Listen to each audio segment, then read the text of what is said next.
Heri Wirawan, predator seksual yang meruda paksa 13 santriwatinya menjalani sidang tuntutan di Pengadilan Negeri Bandung, Jawa Barat.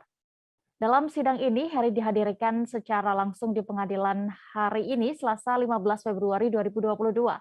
Heri akhirnya dijatuhi vonis hukuman penjara seumur hidup, serta membayar restitusi terhadap para korban sekira 300 juta rupiah.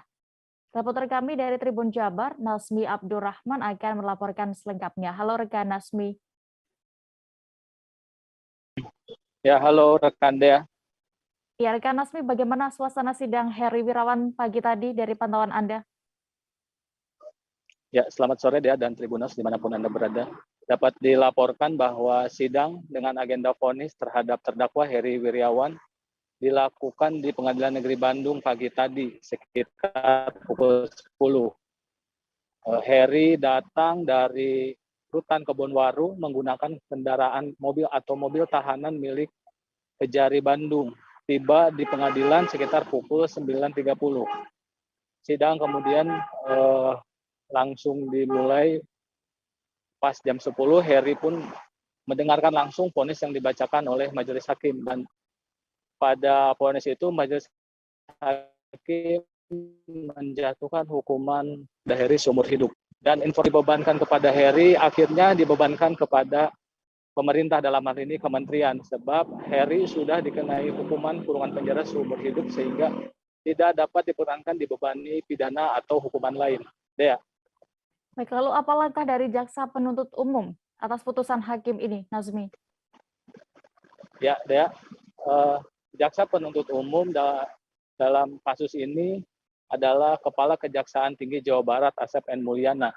Selesai persidangan, Asep menyatakan bahwa pada prinsipnya dia menghormati apa yang menjadi keputusan majelis hakim, meski ia menyadari bahwa banyak tuntutan yang tidak dikabulkan hakim. Adapun dalam tuntutan sendiri, JPU menuntut Heri dengan hukuman mati, kemudian kebiri kimia, kemudian denda berupa uang 500 juta dan restitusi 331 juta serta melelang semua aset milik Heri. Namun majelis hakim hanya mengabulkan satu tuntutan, yaitu kurungan penjara seumur hidup. Dan selanjutnya jaksa dari Kejaksaan Tinggi Jawa Barat akan melakukan pikir-pikir selama 7 hari untuk menentukan langkah ke depannya. Apakah akan menerima keputusan hakim atau mengajukan banding. Dea. Baik, lalu apa langkah dari kuasa hukum terdakwa? Ya, kuasa hukum terdakwa Ira Mambo tadi sempat berkomunikasi dengan terdakwa yakni Heri Heriawan setelah sidang selesai, dan dalam komunikasi itu Ira menyatakan bahwa pihaknya sebagai penasihat hukum menyampaikan kepada Heri, menanyakan kepada Heri apa yang langkah yang akan ditempuh, sebab dalam hal ini Ira tidak dapat memutuskan sendiri. Yang memutuskan itu adalah terdakwanya, sehingga terdakwa tadi meminta waktu kepada Ira beberapa hari untuk menentukan langkahnya, apakah akan banding atau menerima putusan hakim. Dalam waktu 7 hari ke depan, sidang akan kembali digelar dengan agenda barangkali ada maksudnya ada banding dari pihak jaksa penuntut umum atau dari terdakwa. Dea. Baik, Tribuners, terkait ini rekan jurnalis kami sudah melakukan wawancara bersama kuasa hukum terdakwa dan juga Kajati Jabar. Berikut liputan lengkapnya. Dalam memutuskan perkara atas nama terdakwa Heri Wirawan.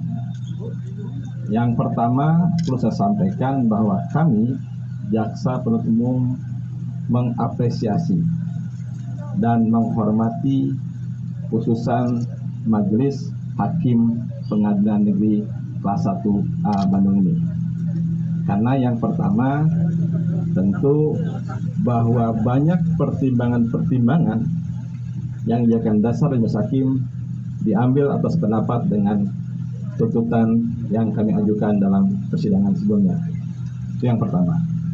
Yang kedua, teman-teman sekalian, ya, bahwa kami juga mengapresiasi, menghormati, karena majelis hakim juga sependapat dengan kami untuk menerapkan ataupun sependapat bahwa perbuatan terdakwa sesuai dengan dakwaan primer kami, ya. Jadi itu sikap dari kami saat ini ya, sudah putusan majelis hakim tersebut.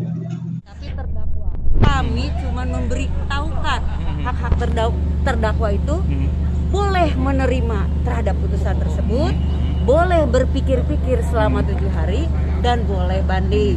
Kalau salah satu yang dia putuskan, misalnya ibu saya mau banding, berarti kami menyiapkan bandingnya. Ibu saya mau menerima, berarti ya kita tinggal menunggu apakah jaksanya banding atau tidak, itu aja. Siap. Jadi tetap hak-hak terdakwa yang diutamakan. Berarti tadi ketika diskusi dia belum memberikan tanggapan? Belum, cuman kami menerangkan hak-hak dia itu seperti itu, boleh menerima, boleh pikir-pikir, dan boleh banding.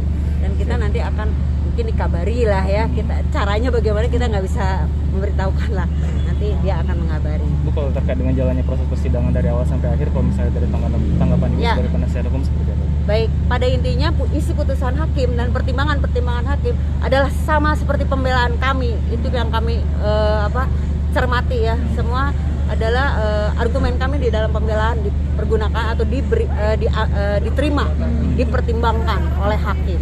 Buat kami itu karena jelas ya, kalau misalnya seperti diikuti setiap kali tuntutan itu seperti apa isinya dan putusan seperti apa isinya, berarti banyak dari tuntutan itu yang tidak dikabulkan.